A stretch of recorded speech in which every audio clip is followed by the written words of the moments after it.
سنخوض معاركنا معه.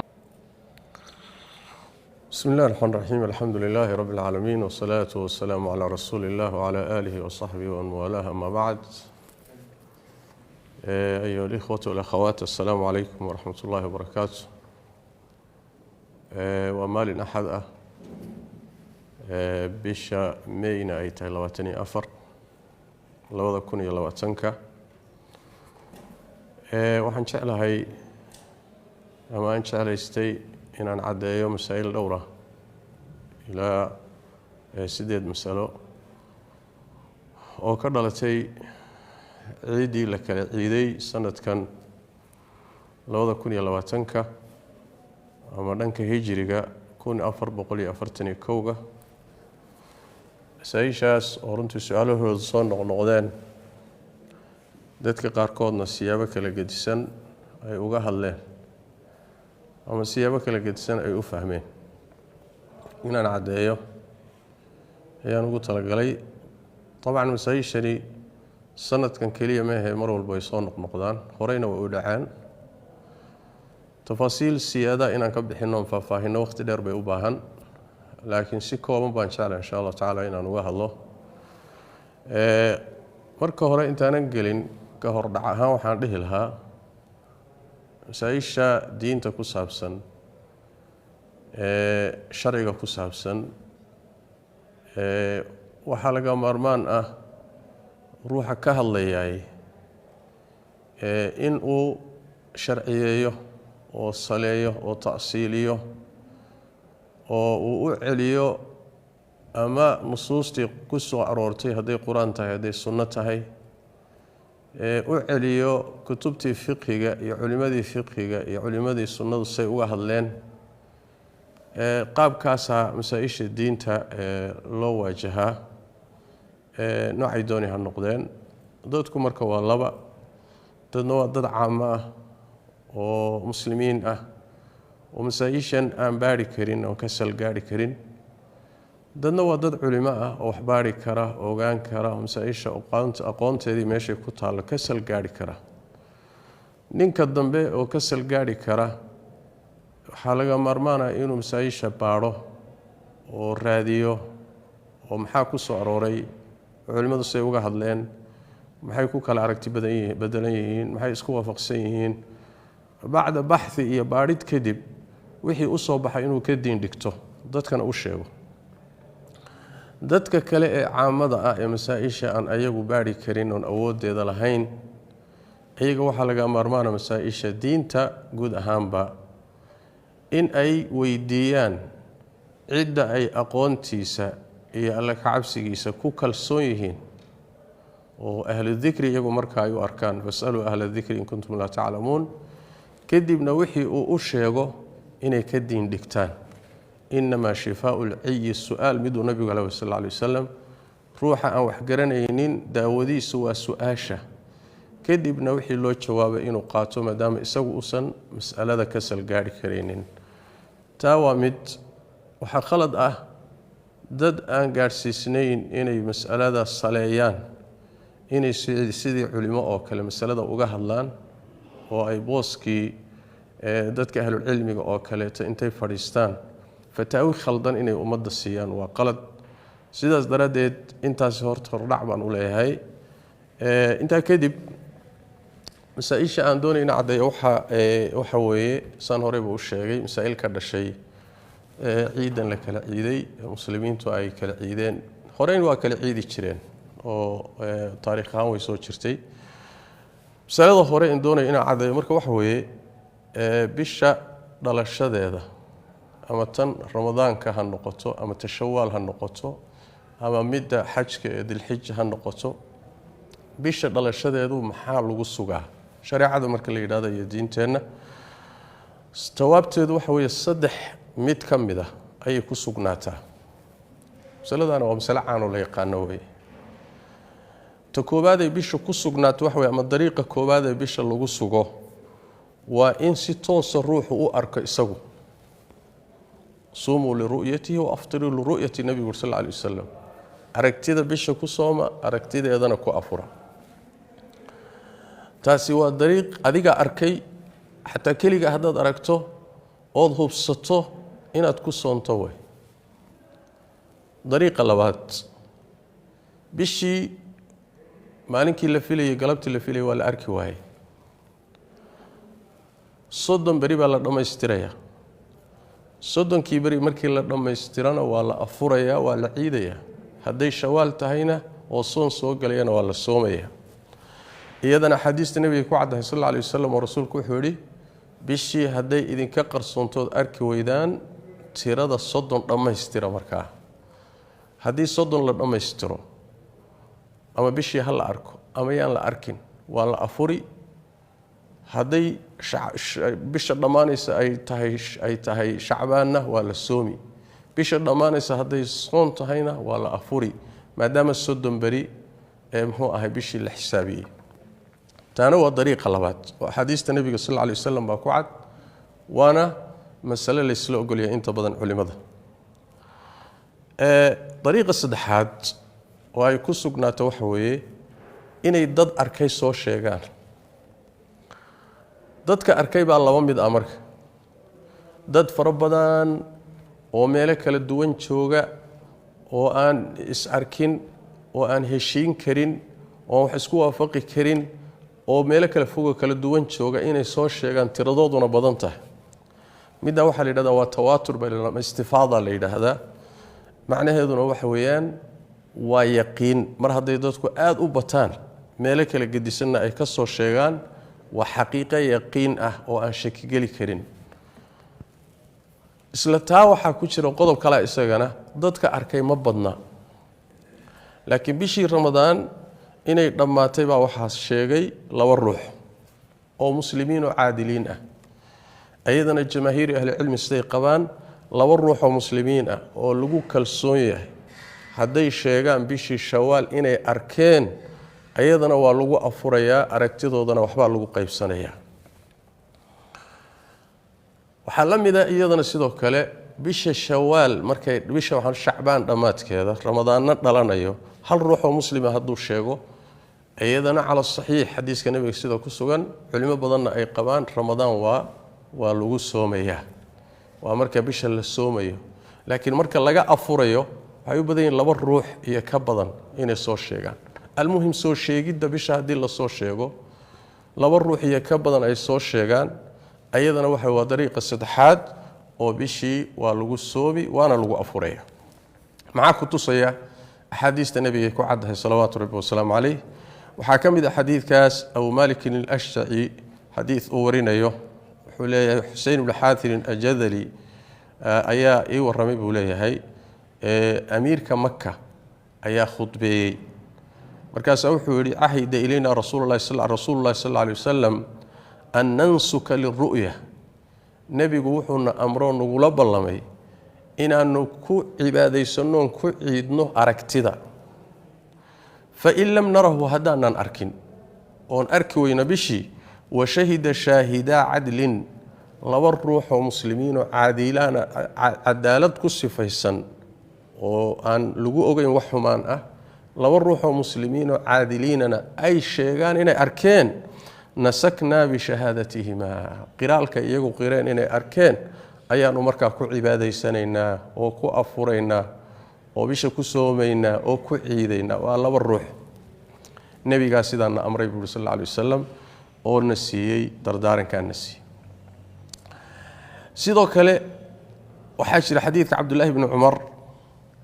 oo xadiidka Abu Daawud iyo qeyrkii baa wariyay waana xadiis saxiix ka hore xadiidka Abdullah ibn Umar wuxuu leeyahay tara an-nasu al-hilal dadkii baa bishii raadiyay inay arkaan bay isku dayeen fa akhbartu rasuulullaahi sallallahu alayhi wasallam anni ra'aytu fasamahu markaas nabiga waxaan u sheegay in aan ugu arkay hadaan Abdullah ibn Umar markaasuu nabigu ku soomay aragtidaan u sheegay wa amara an-nas bi siyamihi dadkana wuxuu amray inay soomaan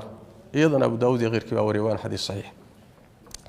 marka bisha dhalashadeeda markay ramadaan dhalanaysay hal ruux aragtidii buu nabigu sallallahu alayhi wasallam kuna soomay ummadana uu ku soomiyay sallallahu alayhi wasallam bisha ramadaan markay dhamaanaysayna nabigu sallallahu alayhi wasallam wuxuu dadka ku afura laba ruux oo caadiliin oo muslimiin hadday soo sheegaan ku afura buu nabigu sallallahu alayhi wasallam amarkaas uu umada siiyay salawaatu rabbi wa salaamu alayhi mas'aladaasi horta waa mas'alo oo saddexda mid kamid ah haday sugnaato sharcan mas'aladu waa cad bishii baad aragtay soddon baad dhamaystirtay inta arki weyday dad baa soo sheegay laba ruux u yar yihiin ramadaan inuu dhamaaday oo arkeen bishii shawaal intaba nusuus cadcad baa ku sugan in lagu afurayo nabigu sheegay sallallahu alayhi wa sallam ma aha sheekh hebel baa yiri iyo wadaad hebel baa yiri iyo ma aha waa nusuus nabiga ka sugan sallallahu alayhi wa sallam inta mid kamid ah hadii lagu afuro marka hadii midalan 29 inta la soomo bishii la arko oo dad soo sheegaan kadibna lagu afuro kadibna habeenkii 30 ay ahayd bishii la arki waayo afurkii la afuray ciidii la ciiday khalad miya 30 baa midalan la dhamaystay 30kii markii lagu afuray habeenkii ka dambeeyay ee la filahay bisha in la arkaaba la arki waayo waxaan leenahay soonkeena bilowgiisii baa khaldanaa waa masaa'il aynu ka hadli doono oo aan soo wadno waa طيب masalada xigta waxay tahay hadii ay soo aroortay macluumaad bishii lama arkin bishii baa la waayay meeshii la filay ramadaan baa la filay inay dhalato waa la waayay ramadaan habeen maalintii 29 ay 30 ku soo galeysay ayaa la raadiyay waa la waayay sidii baa lagu go'aansaday lagu cilaamiyay waa lagu soomay gadaal baa waxa ka timid macluumaad sax ah oo sheegaya bishii inay dad arkeen ama maalinimadii dambe iyadoo la sooman yahay baa war ku yimid ama isla habeennimadii baa war ku soo kordhay warkaasi ma la qabsanayaa mise waxaan leenahay maadaama annaga aanu xalay go'aansanay inaan soonno warkan dambe dib ka yimid muxuu yahay wax jira ma aha mise warka waa la qaadan xat habeennimaha noqoto maalinimo iyadoo la soomay xataa hadii uu war ku yimaado in bishii dad arkeen waa lagu afuri arintu say tahay mas'aladaasina waa mas'alo la doonayo iyadan inaan cadeyno wareer iyo walaahu ka taagan yahay xaqiiqaduna waxa weeye nabigeena sallallahu alayhi wasallam iyo saxaabadiisii bay ka sugan tahay ayagoo go'aansaday inay soomaan oo sooman in bishii loo soo sheegay in shalay la arkay kadibna uu yiri maanta soonka aad soomantihiin jabiya maadaama bishii shalay la soo sheegay xilligu nabigu ka noqonayo waa goorma waa maalinimo dadkuna waa soomayeen xalaynimo bishii la arkayo macluumadoodu kadib dhacday inay soo gaadho ayaa dib ka soo gaadhay markaas uu nabigu amray sallallahu alayhi wasallam in la afuro xadiidkaasi waa xadiidka Rabi ibn Hirash wuxuu ka warinayaa rag adeeradii oo saxaabadii nabiga kamid ah sallallahu alayhi wasallam wuxuu leeyahay ikhtalafa an-naas fi aakhir yawm min ramadaan dadkii waxay isku khilaafeen maalinkii ugu dambeeyay bisha ramadaan bay isku khilaafeen faqadima a'rabiyan labanino reebadiya aba yimid fashahida 'inda an-nabi sallallahu alayhi wasallam markaasay nabiga agtiisa marxaati fureen shahida billahi la ahalla al-hilala amsi 'ashiyatan nabiga agtiisa marxaati fureen oo ku dhaarteen inay bishii shalay galabnimo iyagu arkeen shalay galabnimo goorma la jooga maalintii dambe la jooga waana la soomay fa amara rasuulullaahi sallallahu alayhi wasallam an-naasa an yuftiru markaasuu nabigu dadka amray inay afuraan afura rasuulku sallallahu alayhi wasallam labadan inay warka soo sheegay labadan reebadiye ah tabcan socota ameel bay ka yimaadeen yaani waxa weey sidaasuu nabigu dadku afuriyay sallallahu alayhi wasallam riwaaya kale waxay leedahay dad safara nabiga u yimid sallallahu alayhi wasallam oo yiri annaga shalay bishii aragnay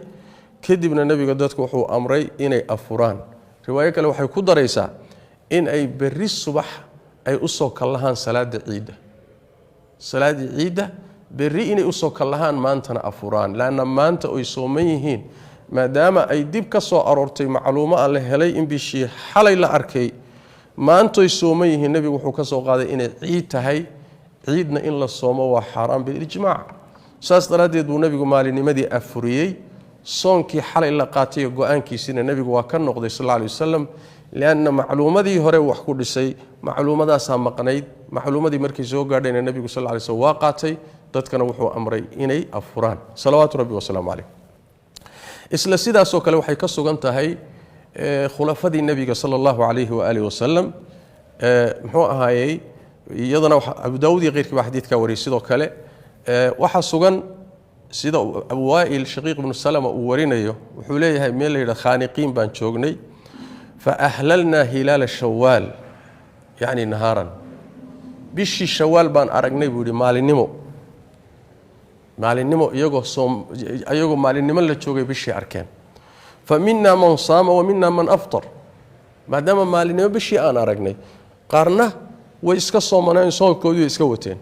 qaarna way afureenoo waxay dhaheen war bishii waatane maalinba ha ahaatee bishii waatane in afuriya way afureen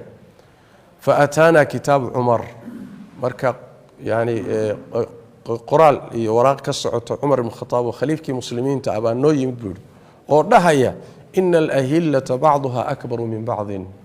biluhu way kala wen yihiin biluhu bishu markay dhalanayso way kala wen yihiin xajmigoodu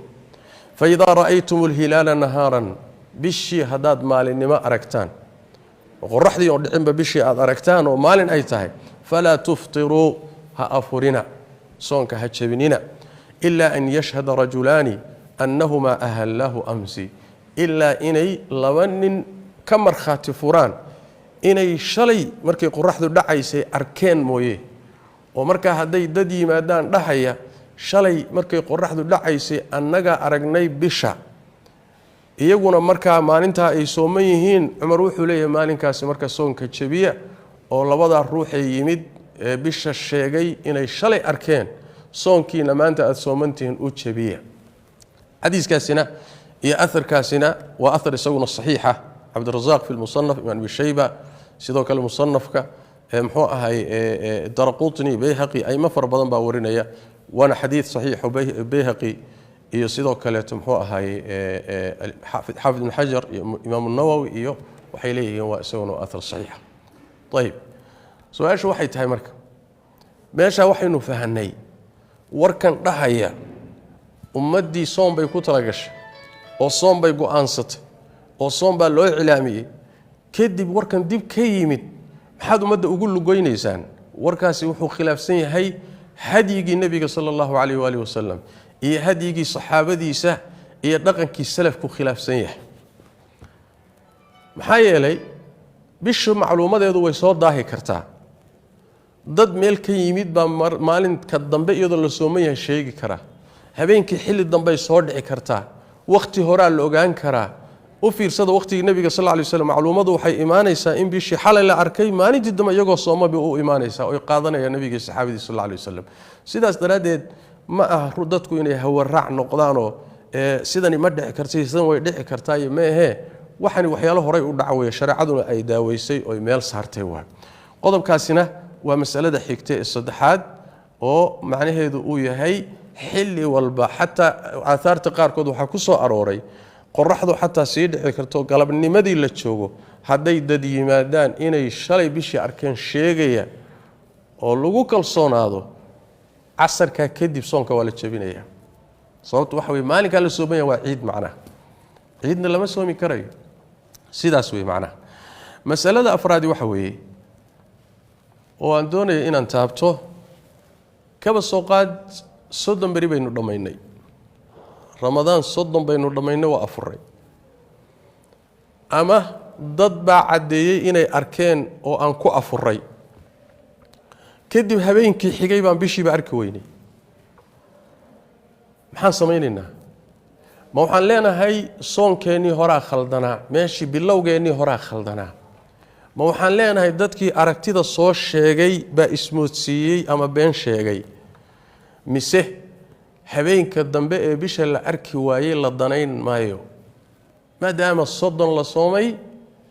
ama ma ahee dad lagu kalsoon yahay soo sheegeenoo sheegidoodii lagu afuray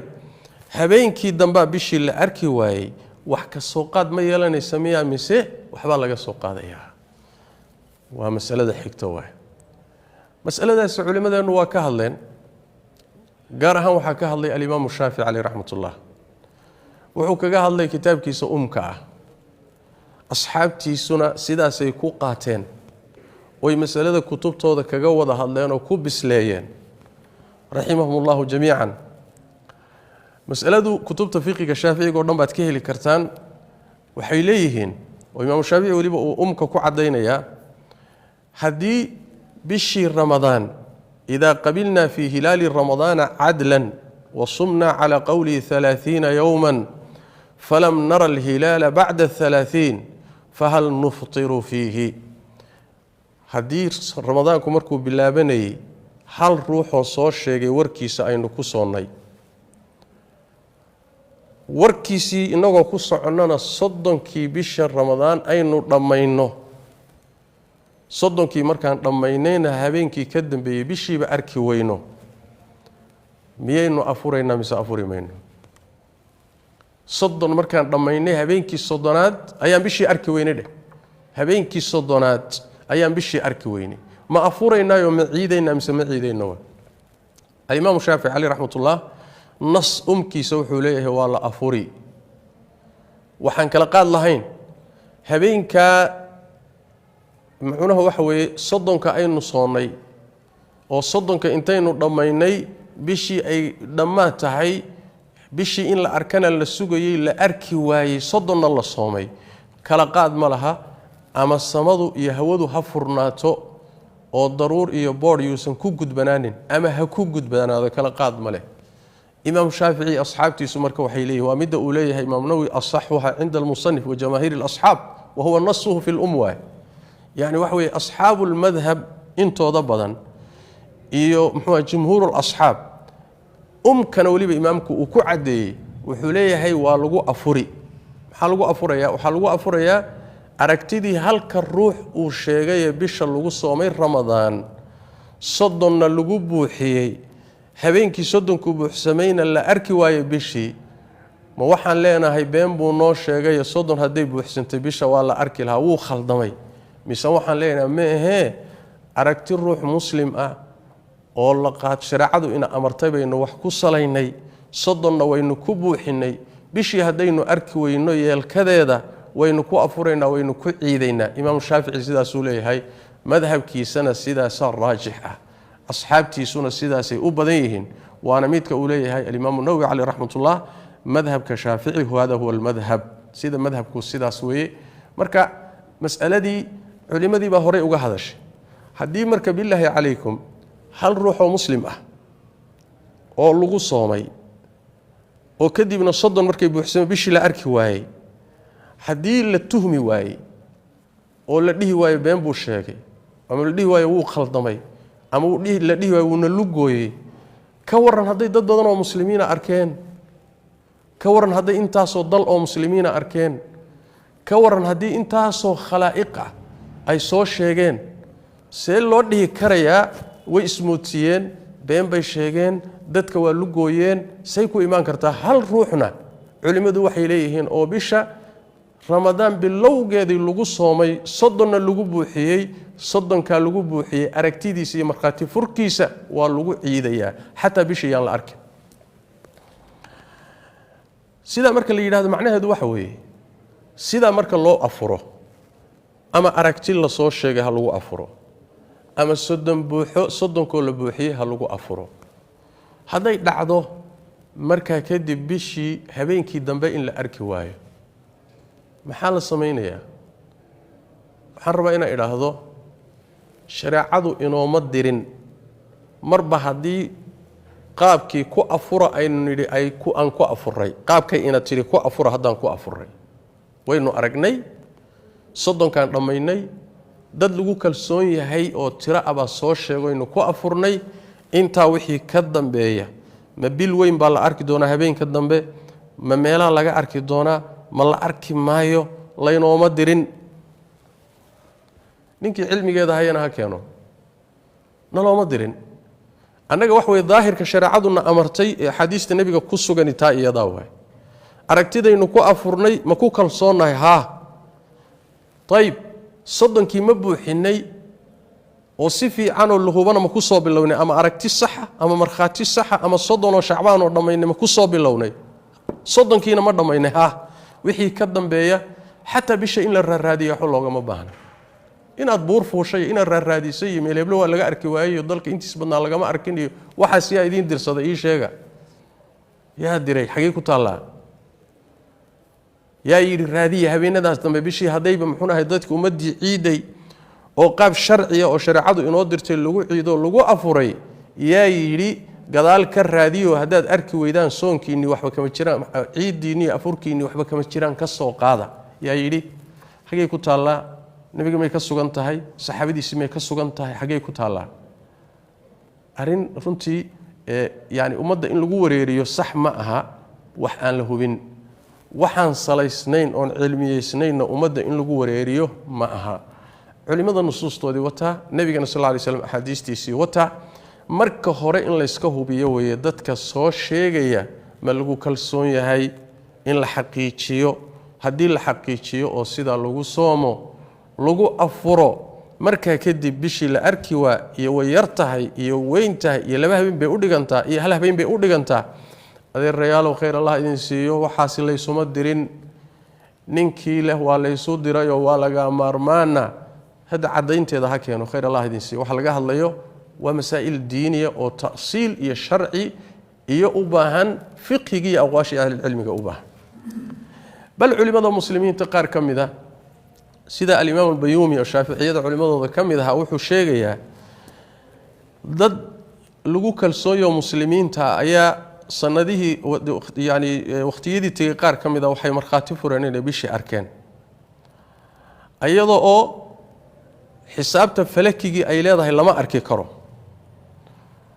ayay sheegeen inay iyagu arkeen waxba lagu qaybsaday waa lagu afuray waxba yani wax way dadkii waa qaateen habeenkii ka dambeeyay ayaa hadana bishii la arki waayay ayadoo hawadu furan tahay oo wax daruurana ayna jirin wax muxuu ahay bus iyo boardna ayna jirin oo hawadu furan tahay ba habeenkii dambe la arki waayay ayaguna habeenkii hore marxaati fureen inay arkeen wuxuu leeyahay habeenkii dambe hadii la arki waayay waxban lagama soo qaadin oo looma aaba yeelin labadii ruuxa muslimiinta marxaati furkoodii lagu soomay lagu afuray baa lagu socday iyadii baa lagu ciiday iyagii baa wax lagu qaybsaday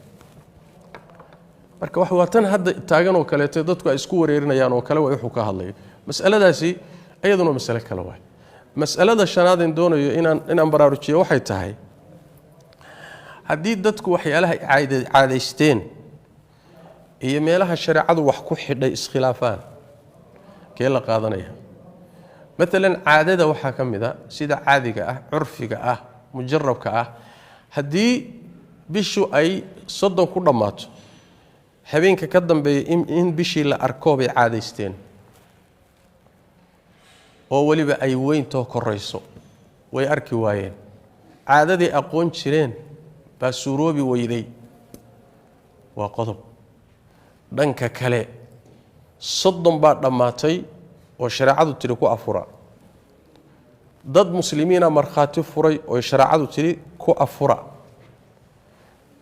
wixii dadku aqoon jireen arki jireen caadadooda ahaa iyo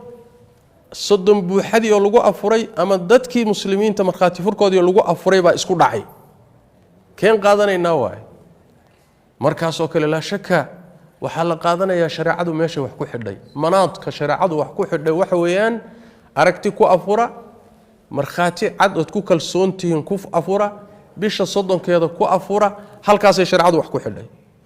inta wixii ka dambeeya nalooma dirin in la yiraahdo kadibna habeenka dambe fiiriyo oo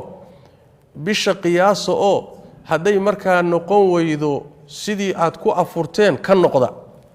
shariicadu ma dhihin shariicadu waxay noo dirtay saddexda qodob ku afura ku sooma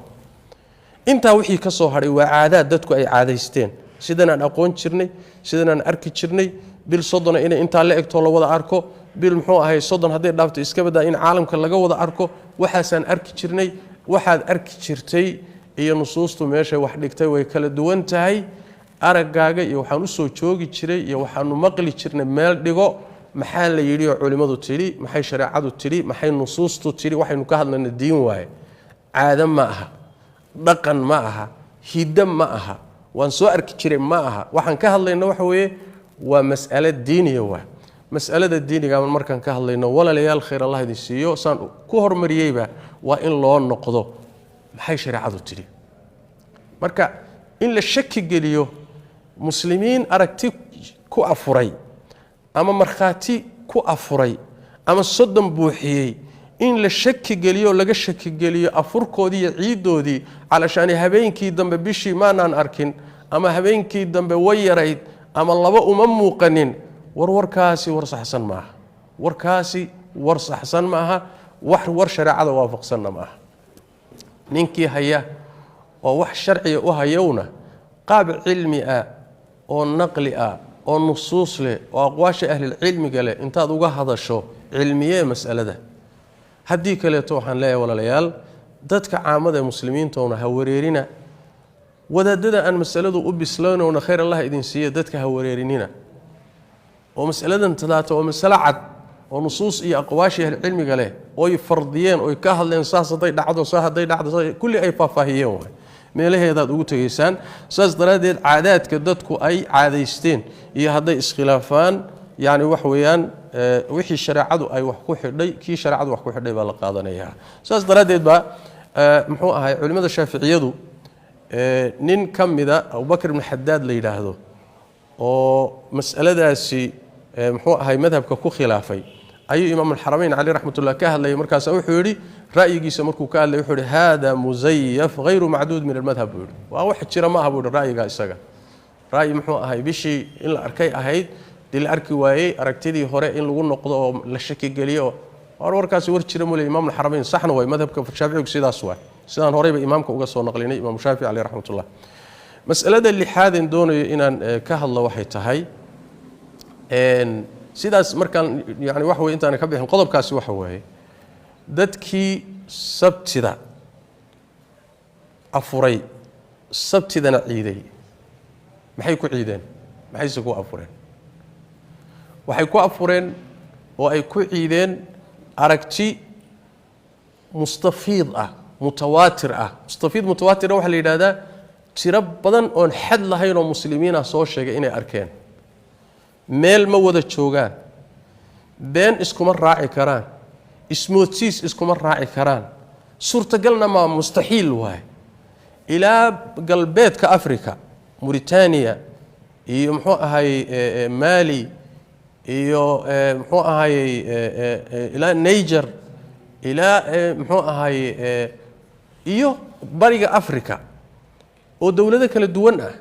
ummad inta la eegoon is ogeyn in ay sheegaan oo yiraahdaan bishii habeenkii sabtida annaga aragnay ma beenaalayaal bay noqon karaan bal isweydii intaasi been ma isku raaci karaan bal isweydiyo intaasi ma isku raaci karaan ismoodsiis iyo xidig bay moodeen dayax iyo xidig bay bishii moodeen ma isku raaci karaan waa wax aqliga bini aadamka iyo curfiga midna aan suurtagal ahayn waa mustaxiilaadka shib mustaxiil way mustaxiil ba waa macquul ma shariicadu inta in ka yar bay wax ku qaybsataa wadamo dhan ilaa 8 wadan 7 wadan oo shucuubtoodii in badan soo sheegeen warkooda iska badaaya shariicadu saan soo sheegnayba laba ruux oo muslima oo soo sheegay xataa meel wada jooga bay shariicadu tiri ku afuro kuna sooma marka dadka in la wareeriyo walaalayaal sax ma aha in muxuu ahaayay masaa'il u baahan xaqiijin in la leedo fuulana runtii sax ma aha masalada lixaad in doonayo inaan halka kaga hadlo waxay tahay waxa jira wax la yiraahdo xisaab falak nimankan xisaab falakiyiinta ah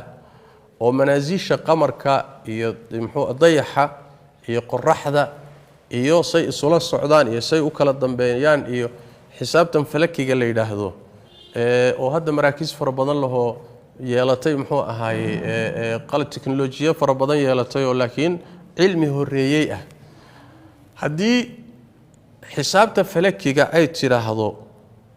lama arki karo oo ragii culimadii falagu iyo maraakiistii falagu ay yiraahdaan lama arki karo kadibna ay sugnaato la arkay dad muslimiina farqaati furaan inay arkeen ma xisaabta falagan qaadanaynaa mise aragtida muslimiintu sheegan baynu qaadanaynaa culimadeena sunnadu iyo fiqigu way ka hadleen mas'alada falaga iyo ictimaadkiisa waxay kaga hadlaan ninka isagu falag ahaan ugu qancay inay bishii dhalatay asagu ma ku soomi karaa cidda uu u sheegay warkiisa ku qancadayna ma ku soomi karaa ma bannaan tahay inuu ku soomo sharci caam oo ummadda lagu wada camimo oo lagu laazimiyo qaabka ugama hadlayaan isaga shakhsiyan ku qancay cilmigana garanaya ma ku soomi karaa mise kuma soomi karo dad uu u sheegay oo kula qancay ma ku soomi karaan ma bannaan tahay baa laga hadlayaa waajib bay ku tahay maaha طيب laakiin taas ma bahaba in cilmiga falaga la kaalmaysto ba loo kaalmaysto bishii suurtagal ba mar la arki maayo macluumaadkeeda loo kaalmaysto raadinta la raadinayo iyo fiirada la fiirinayo in loo kaalmaystana iyadana mushkilo male lagama hadlayo laakiin waxaan ka hadlayaa aragti baa waxay ku sugnaatay qaab sharci ah dad muslimiina arkay way qireen wadaadadii falaguna waxay yiraahdeen suurtagal ma aha ma falagan hormarinayna mise aragtida nabigu qaata inuu yiri bayna hormarinayna waxay leeyihiin culimada Imam Nawawi Sheikh Islam Ibn Taymiyyah aymadu waxay leeyihiin nusuusta sariixa iyo ittifaaqa saxaabadu waxay tilmaamayaan in aan xisaabta falakiga loo khilaafi karin wixii nusuustu sheegtay oo ah aragti ku sooma aragti ku afura markhaatiga iyo cadaynta soo aroortay ee dadku qirayaan qaata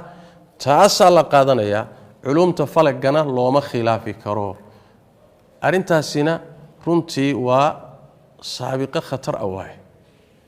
manaataadkii shariicadu wax ku xidhay oo arka oo fiiriya oo markhaati raadiya ahayd haddii inta laga guuro la yiraahdo ma falag baa beeniyay culumtii falaga beenisay haday beenisayna aragtidani waxba kama jirto falaga muqaddasa wadaadada falaga warkooda saxa tan tadaata ummadan dhan ee aragtayna waxba kama jiro waa mukhalafa sariixa waa si cad oo loo khilaafay nusuustii loo khilaafay maxaa yeelay manaadka shariicadu wax ku xidhay manaad aan ahayn adiga hadad wax ku xidho waa tagyiir waa qaanuun badal shariicadu waxay wax ku xidhay arag ku soon sodon dhamee ku soon dad lagu kalsoon yahay aragtidooda ku soon shariicadu halkaas wax ku xidhay adiguna waxa tiri taas waxba kama jiree falaga iyo wadaadadani waxay sheegaan baan ka hormarinaynaa miyaysan ahayn marka meeshii shariicadu wax dhigtay intaad beenisood ka guurtay in aad mid kaleeto ku bedelatay miyaysan ahayn qaababka sidoodaba tagyiirka ku dhaca iyo tabdiilka sharaa'icda ku dhaca soo qaabkaas oo kuma yimaadaan waa mas'ala halisa mas'alada falaga ma la kaalmaysan karaa hadii bishii la waayo mas'alo kale waaye ma la cuskan karaa lama cuskan karayo laakiin bishii oo la arkay intaasoo jamaahiiro muslimiinta ay arkeen intaasoo dawladooda ay arkeen يعني suurtagal ay ahayn inay khalad isku raacaan ama been isku raacaan oo istifaada iyo tawaatur ah oo xaaladda ay isku waafaqsan culimadu isku waafaqsan yihiin in la ictibaarinayo inaad intaad beeniso aad tiraahdo ma falaga diiday warkaasi waa saabiqa khatiir aad bay halis u tahay sidaas daraadeed waxaan leeyahay masaa'ishaasi waxay u baahan tahay in aad looga fiirsado waxaana masalada ku ibtilaysan in la taqdiisiyo falaga iyo xisaabtiisa wadaada mucaasiriina ku ibtilaysan qolo falaasifa ah ku ibtilaysan qolo aqlaaniyiin ah oo aan nusuustan waxba u ogeyn iyo meeshii shariicadu wax dhigtay baa ku ibtilaysan wayna jiri jireen aqlaaniyiin diinta aqligoodii waxay ila tahay iyo falsafada ka hormareeyay hadda meehe way horeysay ani kama dooday masaladan ka hadlayaan loo fahmin falaga sidiisaba ma loo ictimaadi karaa bisha hadii la waayo waa mas'alo kale way khilaafkeeda ay leedahay bisha hadii la waayo falaga xisaabaadkiisa ma lagu qaybsan karaa mas'alo kale ma la kaalmaysan karaa bishii sidii loo heli lahaa mas'alo kale laakiin waxaan ka hadlay wax weey aragti sharci oo sugnaatay in looga tago calashaan xisaabta falaga mas'alada way mas'aladan ka hadlay mas'aladaas mas'alo khatiira aad in looga digtoonaado way liskana jiro يعني waxa iyada wixii ku ibtilaysanba waa mukhalafo sariixa oo muxuu ahayo khilaafsan nusuustii shariicada khilaafsan iyo waliba ijmaaci saxaabada ridwaanullaahi calayhim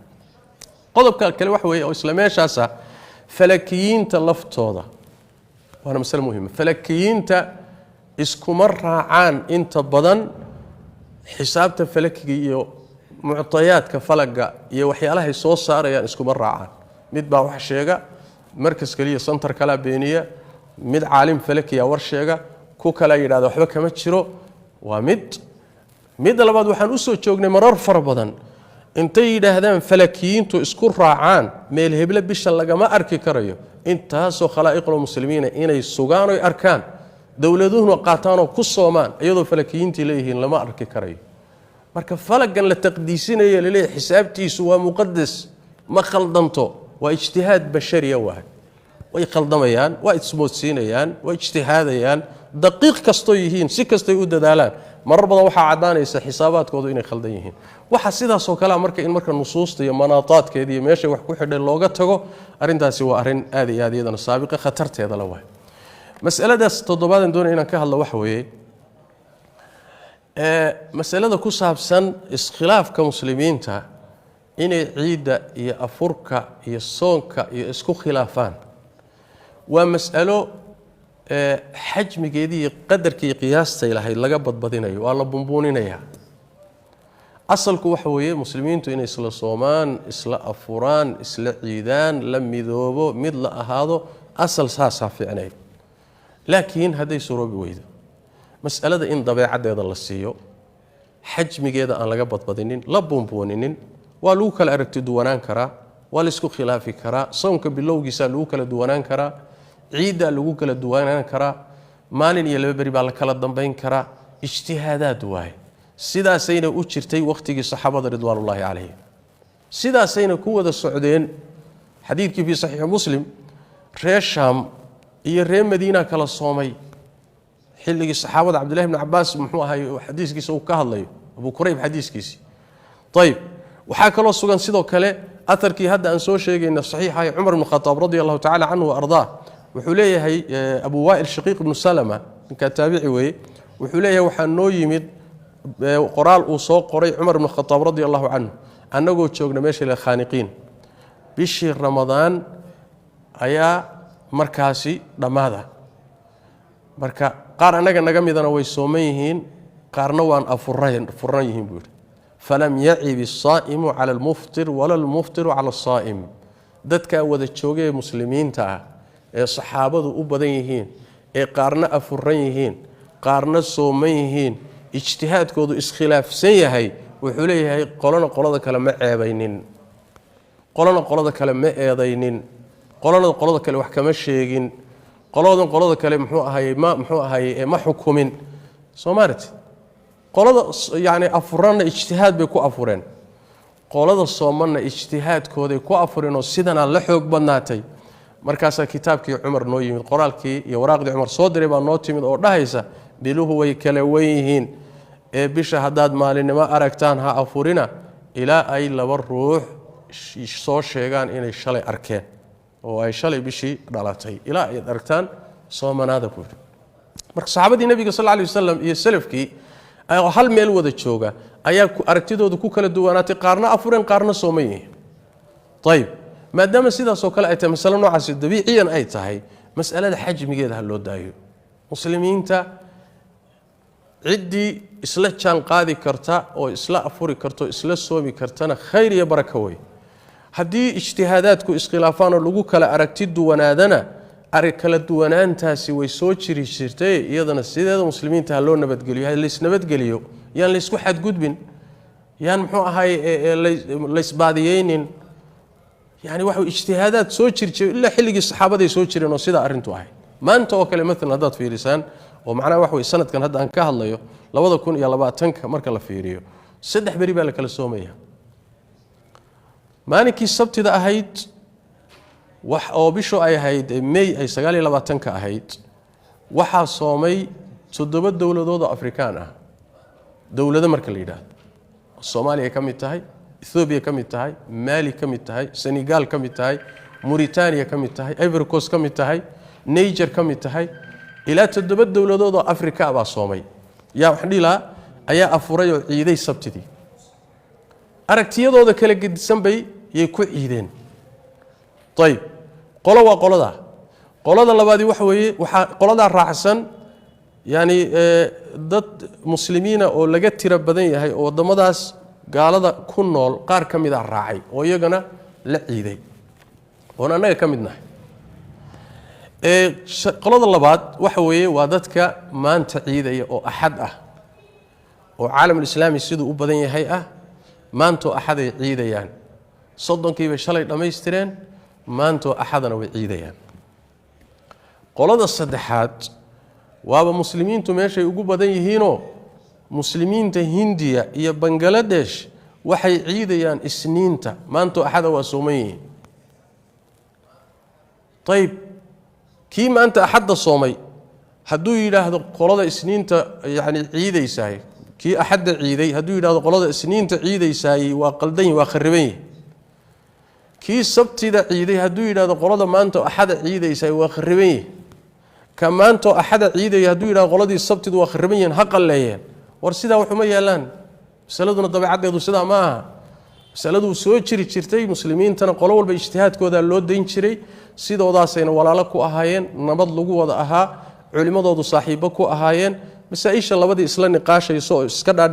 dhaadhicin jireen laakiin muslimiintuna culimadoodu ay saa ku kala raacsanaayeen aqaaliimta iyo dhulkay ku nool yihiin saa ku kala raacsanaayeen mushkilana ma abuurnayn marka mas'alada buunbuuninta ku jirta iyo ajendayaal kale iyo jahli iyo hawo la socota ayaa waxay abuuraysaa in runtii wax weeye muslimiinta wixii iskaba banaanay mushkilo aan la mushkilo laga abuuro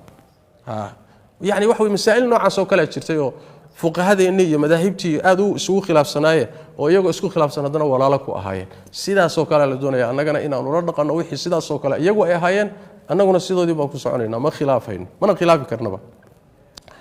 mas'alada xigta ee sideedaad ee ugu dambaysa kalimaadkan aan ugu talagalay ciidan muxuu ahaayay sanadkan iyo masaa'isha ka dhashay masalada akhlaaqda doonaya waxay tahay inaan cadeeyo sida fiicani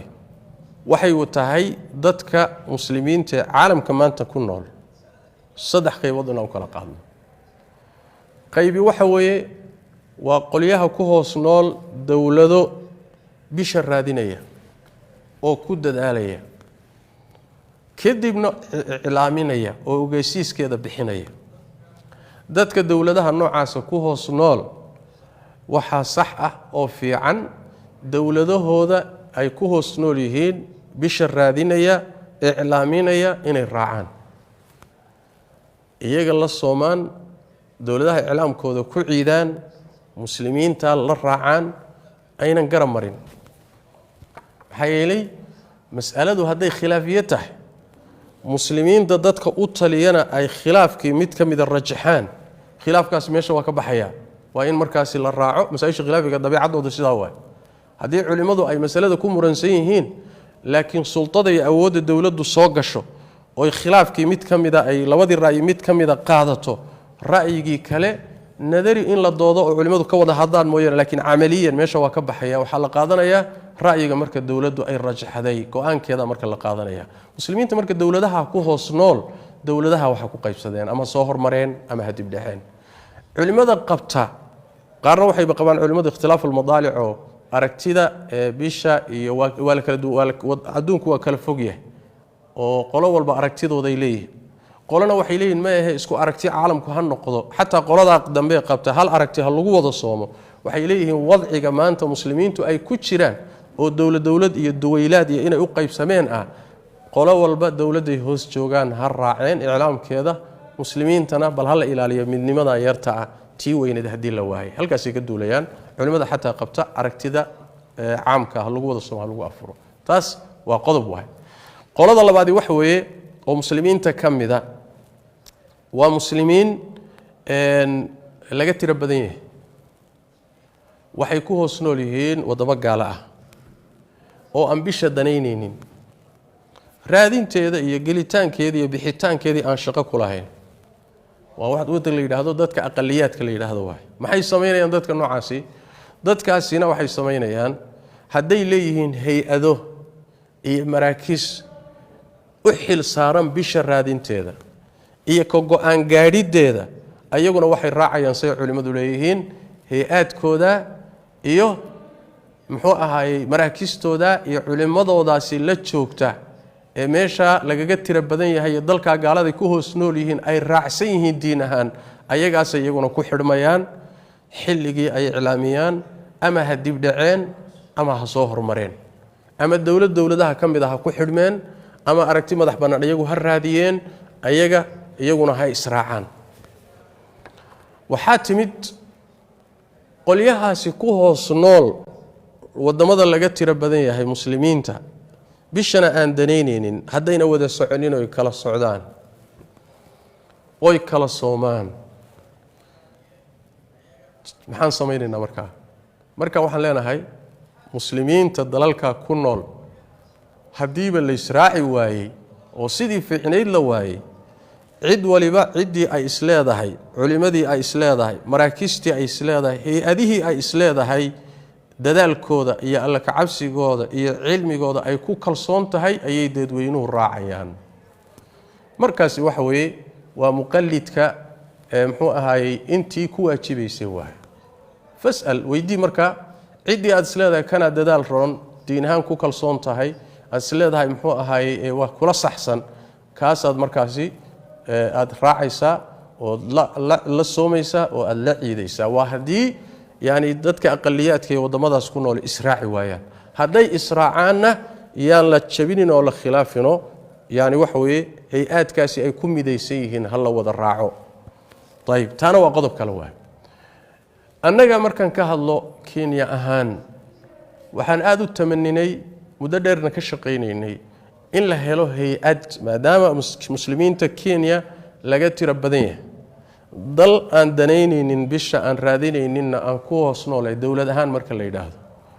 hay'adka muslimiinta matala ayaa waxaan muddo ka shaqeynay 20 sano ka hor waxaan ka shaqeynay in la helo jiho muslimiintu sameeyaan oo u xil saaran bisha raadinteeda go'aankana iyadu ka gaadho muslimiinta kalena ay raacaan arrin ku saabsan waxaan xusuustaa dhowr 10 sano ka hor Mombasa u aadnay aniga Sheekh Maxamed Sheekh Cusmaan iyo culimaan ku jirno Mombasa u aadnay muxuu ahaayay chief qaadiga oo kula kulanay oo aan isku daynay in muxuu ahaayay la sameeyo waa suroobi weyday hay'aadka marka muslimiinta madala ama masubka ma noqoto golaha sare muslimiinta ee Kenya ama qaadiga ha noqdo muxuu ahaayay jiho rasmi oo hawshan qaadata oo meel walba muslimiintu meel la soo xiriiro bishii la sheego cidii aragta ku soo hagaajiso ma hayno dadaalkeeda wali laga ma quusanin laakiin ilaa hadda ma jirto jihada ugu roon waa chief qaadiguna marar fara badan bishii oo laga arkay wadanka gudihiisa ayuusan danaynin waa mid keentay marka in la yiraahdo hal dadaalo hal isku tashado waa mid keentay annaga inaanu isxil qaano oo bishii intaanu raadino wixii markaanu xaqiijino miisaankii shariicada saarno aan isnaano waa lagu soomi karaa aan isnaano waa lagu afuri karaa inaan marka muslimiinta u sheegno oo cilaamino mid keentay waa laakiin waxa aad nooga fiicnaan lahayd inaan helo hay'ad wadanku leeyahay oo hawshan qaadata oo aaliyaadkii iyo waxay u baahnayd diyaarsata oo muslimiintii ay ku soo hagaajiyaan cidii aragtay oo xaqiijisa kadibna aan ka wada dambayno marka noo cilaamisa sida wadamada dawladaha muslimiintu ay ka jiraan oo kale sidaas oo kale booska noo istaagtaanu jeclaan lahayn laakiin ilaa hadda kuma guuleysanin waana mid keenaysa inaanu anagu isxil qaano intii mudaaba walina maana ka quusanay dadaalkeeda waa wadnaa ilaahay tabaaraka wa tacaala noogu kaalmeeyo warka murtidiisu waxaan leeyahay walaalayaal waxaan idin leeyahay tashwiishka faraha badan ummadda laga daayo qaska laga daayo wareerka laga daayo ajendayaashan cid aad iskhilaafsanaydeen maanta ku rog iyo dagaalkan hoose iyo yani waxa weeye laga daayo ummadan cidii wax u sheegaysay ha u sheegto wax sharci ah soonkeedii afurkeedii ciideedii aan shaki la gelinin kii sabti soomayna san soo sharaxnay aragti aan shaki ku jirin oo cad oo aan shaki la gelin karin ismoodsiisna aan la gelin kareynin been la isku raacayna aan la gelin kareynin bay sabtida dadku ku afureen annaguna aan ku afurnay laguna ciiday miisaanka shariicada marka la saarana wax shaki la gelin kara ma aha waa taxaddaa ninka shaki gelin karaya meeshuu ka gelin karaya u baahantay marka laga tago muxuu ahay ismoodsiiska iyo hadalka caamada marka laga tago qaab cilmi ah in shaki loo gelin karo ummadda intaa leeg aragtideeda bay u baahan tahay waxa qariib ah nimanka falakiyiinta inay yiraahdaan waxay arkeen bishii ma ahayne xidig bay meesha ka arkeen waa war qariib ah muslimiinta intaa leeg 8 dawladood 7 dawladood oo is ogeyn inay kala garan waayaan bil iyo kala garan waayaan xidig kala garan waayaan wax qariib ah hatta qaar kamida inay waxay tilmaamayaan bishu dhanka ay u foorartay ma koonfur bay u foorartay mise waxay u foorartay waqooyi bay u foorartay hatta sharxayaan ma xidig baa foorarta oo caana shubata si Soomaalidu ina caana shubayta dhahaan sidaas daraadeed yani waxa khuraafaadka noocaas oo kala umada in lagu wareeriyo sax ma aha dadkaasina waxay ku soomeen aragti iyo marxaati fur istifaada iyo tawaatur oo khilaaf u soo gali kareenin dadka maanta axada ciidayana iyaguna ijtihaadkoodii iyo dadaalkoodii ku ciideen qolada sabt bari oo inaga dambayso isniina ciidayana iyaguna aragtidooda ijtihaadkoodii ku ciideen kullina ilaahay ciidoodii iyo soonkooda ha aqbalo tashwiishka marka iyo qaska in uun yani wax way aan idhaahdo laana waxa batay su'aalaha waxa batay dadka wareersan waxa batay dadka dagaalamaya waxa batay dadka muxuu ahaa ismoodsiisku ku dhacay dad kale ma qalaynayna yani tashwiish badan baa umada la galiyay waxaan leeyahay marka tashwiish ma jiro nin walba meeshii uu ijtihaadkiisu kula kufay iyo meeshii ijtihaadkiisu noqday waa ku saxan yahay dabeecadda masaladuna waa sidaasayna soo ahaan jirtay annagana waxba kama bedeli karno wax ka fiican hadaan uga guuri karno waa ka guureynaa insha Allah taala laakiin hadii wax ka fiican la waayo inteeda iyo sida ay tahay muslimiintu walaalaha ku ahaadeen nabadha lagu ahaado nin walba tiisi oo qaatay ilaahay tabaaraka taala ha waafajiyo khayrka sidaana ha lagu wada socdo yani waxa weeyaan khilaafkan iyo doodan iyo qajacdan social media iyo dagaalkan shaarica iyo waxan socdana hal iska daayo wax nafci adduunyo mid aakhiro midna malaha mas'aladana ehelkeeda ha loo daayo ilaahay tabaaraka taala tawfiiqda hayna waafajiyo waxaan inta ku dari lahaa oo ku gabagabayn lahaa masalada ugu dambaysa soonka shawaal oo nabigu yiri sallallahu alayhi wasallam markii ramadaan soomay 6 bari oo shawaalana raaciyay sanadka soonkii isagoo sanad soomay bay u dhigan tahay laana sida nabigu yiri sallallahu alayhi wasallam al-asharatu al-hasanatu bi'10 amthaliha ramadaan inaan soonnay waxay u dhigantaa 10 bilood ugu yaraan 10 bilood bay u dhigantaa sanadkii marka 2 bilood baa ka dhiman 6 bari oo shawaal markaad soonto oo iyadana 10 lagu dhufto waa 60 bari sidaas aad labadii bilood ee sanadka dhimadna ku soontay kaana ka siyaami dahri way sanadkoo dhammaad marka soontay ajirkeeda lagu siinaya marka 6 bari laazima horta bisha in lagu xijiyo soon ramadaan haduu dhamaado in lagu daba qabto laazima muhiimadu wax weeyaan bisha shawaal 6 bari oo kamid ah bisha aakhirkeeda ha noqoto ama dhexda ha noqoto ama bilowga ha noqoto maanta maadaama ay axad ahayd marka su'aalo badan baa igu iimaanayay dadkii sabtida afuray axadda ma bilaabi karaan shawaalka maadaama dad muslimiin ah waliba in badan muslimiinta kamida ay ciidayaan maanta axad ah waxa fiican soonka shawaal in dib loo dhigo oo isniinta laga bilaabo muxuu ahaayay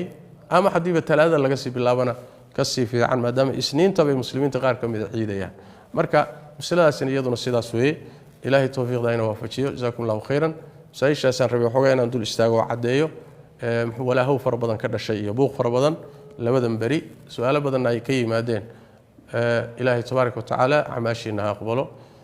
ciideena ciid barakaysan Allah ka dhigo muslimiintana ilaahay tabaaraka taala tawfiiqda Allah waafajiyo ilaahayna tabaaraka taala wadcigan iyo xaaladan ay muslimiintu maanta ku sugan yihiin ku ka fiican oo midnimo iyo qarannimo iyo wada jir iyo awood ilaahay tabaaraka taala ugu bedelo hada billahi tawfiiq sallallahu alayhi wa sallam wa baraka ala nabiyina muhammad wa ala alihi wa sahbihi